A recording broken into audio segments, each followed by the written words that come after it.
Okay, so when a nerve impulse reaches the end of an axon, voltage-gated calcium channels open up, which allows calcium to move into the nerve membrane.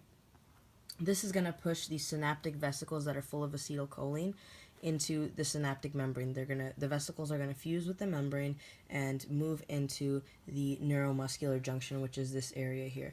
So acetylcholine is being released from the vesicles and it goes into all these receptors. This area is called the motor end plate. It has lots of these little folds, which is going to make space for a lot of receptors. So they basically go and they move into these receptors, and then what happens from there is that gives a signal for ligand-gated channels to open, and that's going to allow sodium into the sarcolemma. This is the sarcolemma. It's the muscle membrane. Okay, so here's what it's at when it's resting, the sarcolemma. It's polarized, which means it's negative on the inside and positive on the outside. And what happens is when the sodium is let in because of those ligand-gated channels, it becomes positive on the inside and negative on the outside. That's called depolarized. So it's starting a wave of depolarization here in this second step. And this wave moves along the sarcolemma, as you can see here. And then after that stimulus ends on the first section, then it repolarizes. And the way that it repolarizes is that these sodium ion channels, they close, so no more sodium can come in anymore. And then potassium gates also open, and that is going to let potassium come out. And so that enables the sarcolemma to go back to the resting membrane potential, which is negative on the inside, positive on the outside. Also, you have this sodium-potassium pump that's going to help restore those ion concentrations. So anyways, the action potential is propagated all around the sarcolemma, then it goes down this T-tubule.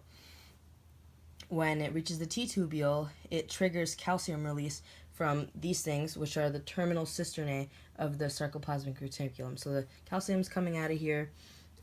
It's being released, and then what it does is it binds to the troponin on the myosin filament. And by binding to the troponin, it also moves the tropomyosin. Now, the tropomyosin before was blocking the binding sites on the actin, but now that the calcium is bound to the troponin, the tropomyosin moves out of the way. So that frees up space for this myosin head to come in. The myosin head is using ATP to power its movement, and this movement is called a power stroke. What's happening here is it's just kind of moving up and it's connecting to those actin binding sites that the tropomyosin used to be bound to. After it connects, it forms what's called a cross bridge, and like I said before, the power stroke is powered by ATP, which the way that works is ATP is adenosine triphosphate, and when you dephosphorylate adenosine triphosphate, it turns into ADP and just a P. So that energy of the dephosphorylation powers the power stroke. So once you get this cross bridge formation, you can actually the myosin head can push the actin filament in the direction that it needs to. So before you have a relaxed sarcomere here, right? But then after the myosin heads push the actin, you get a contracted sarcomere. So the H zone, which is this middle area, is smaller, and they're close. The Z discs or whatever are closer together. That's contracted.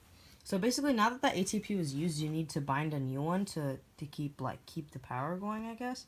So it comes over here. It's gonna bind to the myosin head, but to do that, the myosin head has to detach. So then the ATP can bind, but then in the meanwhile, this calcium is just like, okay, I'm going to go back all the way over here. It goes back over there. So now the troponin and the tropomyosin can move back into their original states, which blocks those actin binding sites again. So now this head can't move there anymore because those sites are blocked again. And so basically this means that it's relaxed now. It's no longer contracted. So these are separated again, and you have the relaxed state. And that whole thing of the filaments is the sliding filament theory.